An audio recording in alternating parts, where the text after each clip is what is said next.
Assalamualaikum warahmatullahi wabarakatuh. Selamat pagi anak-anak. Selamat bertemu kembali dengan Ibu pada pelajaran Bahasa Indonesia. Bagaimana keadaan kalian? Tetap sehat dan tetap semangat ya mengikuti pembelajaran daring. Hari ini materi yang akan Ibu sampaikan adalah kaidah-kaidah kebahasaan teks berita. Anak-anak, kita sering sekali mendengar berita baik lewat televisi maupun radio. Kita dengan mudah bisa memahami isi berita tersebut.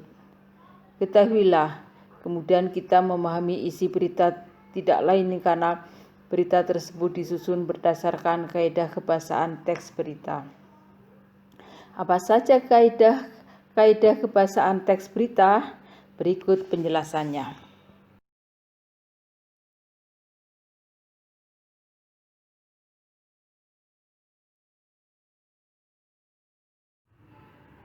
Yang pertama, penggunaan bahasa baku atau standar.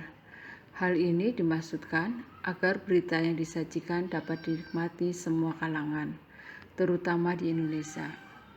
Tidak menggunakan bahasa daerah dalam menulis berita, karena kalau kita menggunakan bahasa daerah dalam menulis berita, hanya sebagian kecil saja yang bisa memahami isi berita tersebut.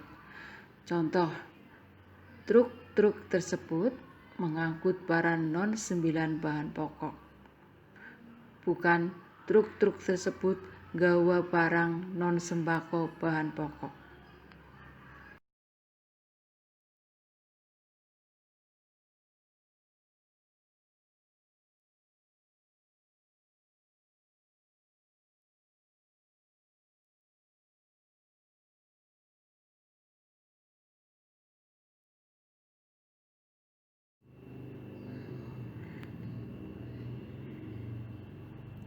Yang kedua, penggunaan kalimat langsung sebagai variasi dari kalimat tidak langsungnya.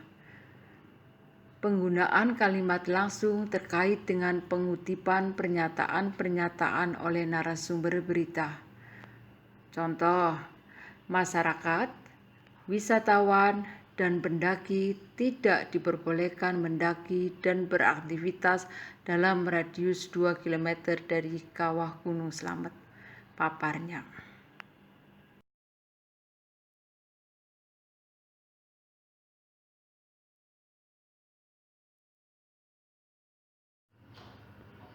Yang ketiga, penggunaan konjungsi bahwa yang berfungsi sebagai penerang kata yang diikutinya.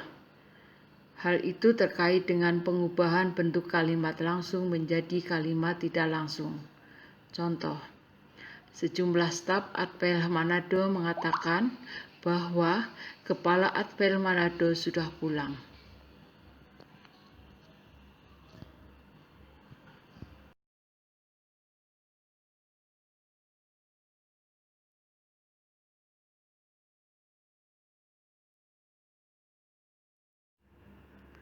Yang keempat, penggunaan kata kerja mental atau kata kerja yang terkait dengan kegiatan dari hasil pemikiran.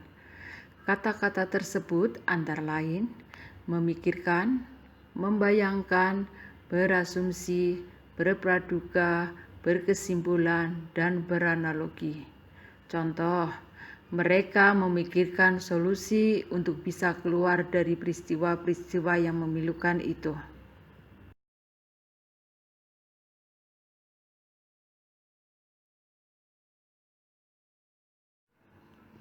Yang kelima, penggunaan fungsi keterangan waktu dan tempat sebagai konsekuensi dari perlunya kelengkapan suatu berita yang mencakup unsur kapan dan di mana. Contoh, sekitar pukul 12:45 waktu Indonesia bagian Barat, langit Riau tampak mendung.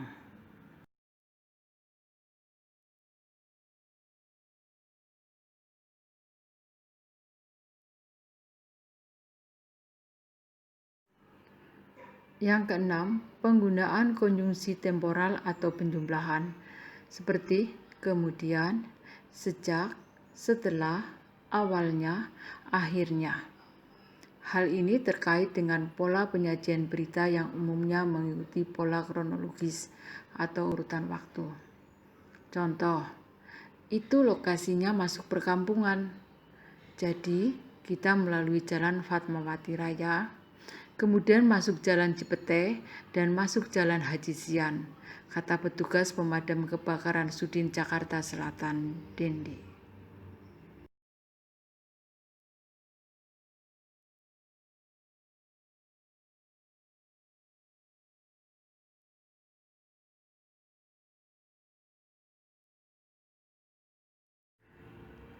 Demikian anak-anak penjelasan Bu Guru tentang kaidah-kaidah kebahasaan teks berita. Mungkin di antara kalian ada yang ingin bertanya, silakan nanti yang bertanya bisa mengetik lewat WA masing-masing. Untuk latihan tentang kaidah-kaidah kebahasaan, tugasnya adalah kegiatan 1.7. Bacalah salah satu berita yang tersaji pada bagian sebelumnya. Kamu dapat pula menggunakan berita lainnya. Yang kedua, tunjukkanlah kaidah-kaidah kebahasaan yang menandai berita tersebut.